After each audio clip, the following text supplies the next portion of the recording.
Good Thursday morning, South Carolina weather watchers. I'm your meteorologist, Jesse Peterson, and let's go in and talk about the weather for your Thursday. Starting off, what is going on right now throughout the entire state of South Carolina? Looks nice and dry, nice and dry. But if we see what's going on throughout the entire U.S., we do have some flooding. In fact, we even have some flash flood. I don't know. This seems to be just a particularly dangerous situation, or is it an emergency? Actually, never mind.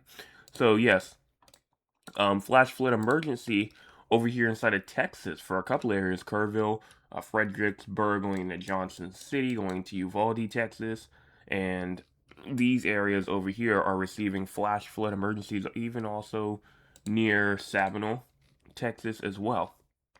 So overall, Texas is receiving a bunch of flood just issues all throughout the southwestern portion of the state, and so definitely, if you know anybody in Texas, know anybody in those, especially in those southwestern areas, let them know flash flooding is definitely going to occur for them.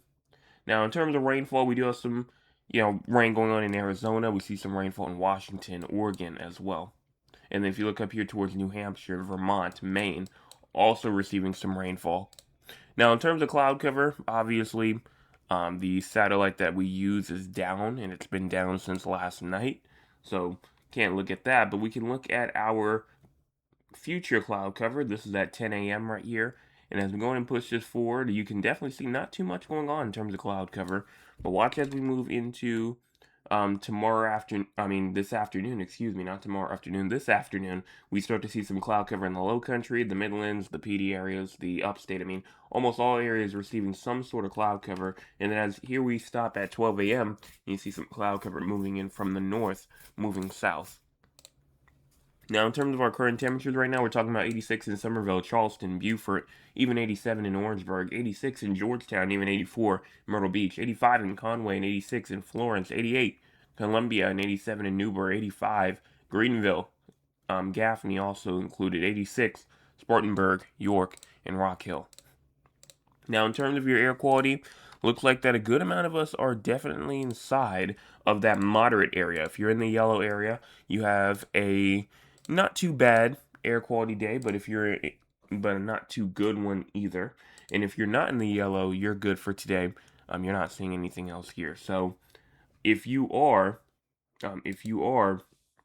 inside the yellow, make sure that you're paying attention to the air quality for today if you're outside for a long period of time.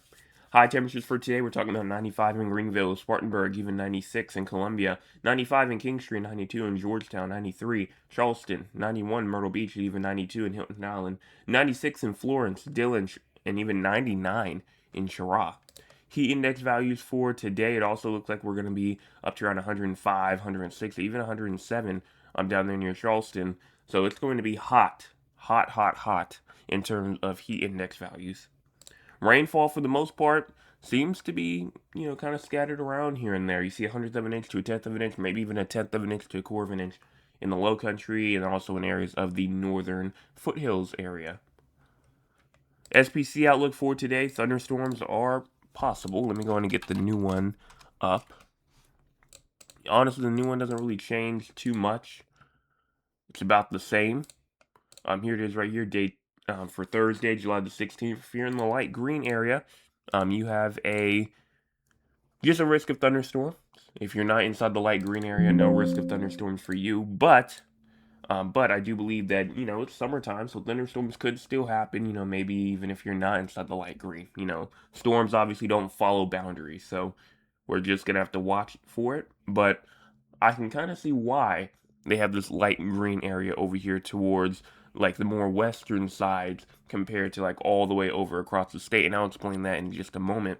But excessive rainfall wise, we're looking good. Crazy score, we're at a 4. And then let's go and take a look at the models. And then we'll go and take a look at the tropic. So we're going to start off here. Make sure that you look at that time at the bottom part of your screen. We're going to start off here at 10 a.m.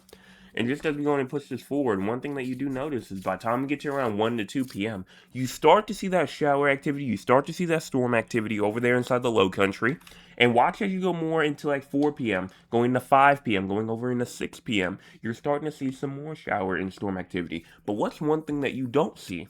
One thing that you don't see is shower and storm activity really over in that eastern side of the state. Even as you get to around 10 p.m., 11 p.m., 12 o'clock in the morning, you're not seeing really any rainfall or storm activity over there on the eastern side of that state line over there near North Carolina and in the PD, Grand Strand areas. So I think that that is the main reason as of why they do not have that light green thunderstorm risk over there on the eastern side of the state, just because the convection really isn't there. And obviously, once we see that light green risk of thunderstorm activity, that does not fully mean that you are going to get rainfall. Does not mean that at all. What it does mean is that the ingredients for that thunderstorm activity is there, and if convection does get going or were to get going, you have that risk for a thunderstorm to form by you. Now, like I said, as we go, throughout the day, I see scattered, maybe even some widely scattered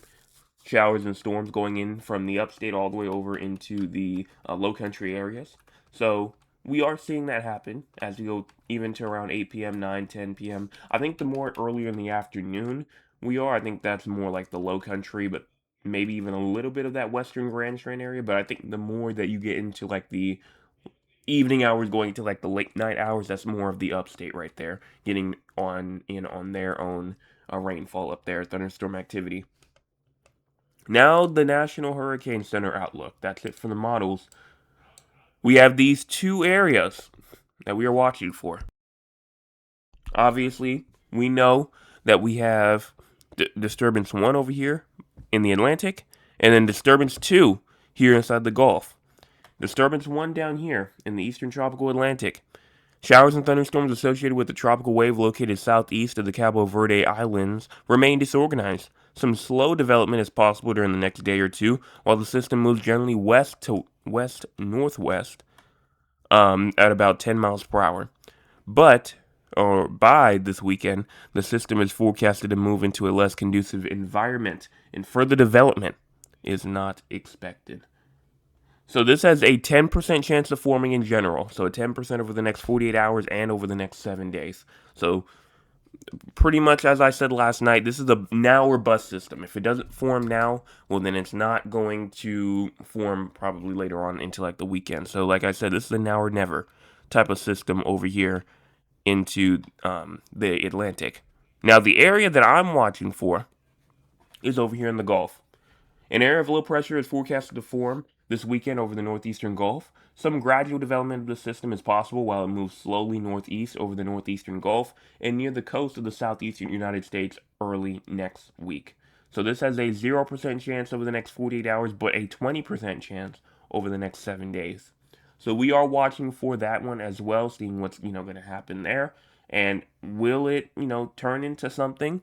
Models for the most part has been all over the place. You have some models saying that the low pressure really isn't even going to do anything, and then you have some saying that it could turn into a pretty strong storm. So again, models all over the place. We're gonna update you. I'm gonna update you guys on that again tonight, and I think that that's pretty much all here. I mean, overall, the system, remember down here in the eastern Atlantic, I'm not really too concerned about this one at all. I don't think it's really going to do anything to us. It's like very, very, very unlikely that that system over there will even do anything.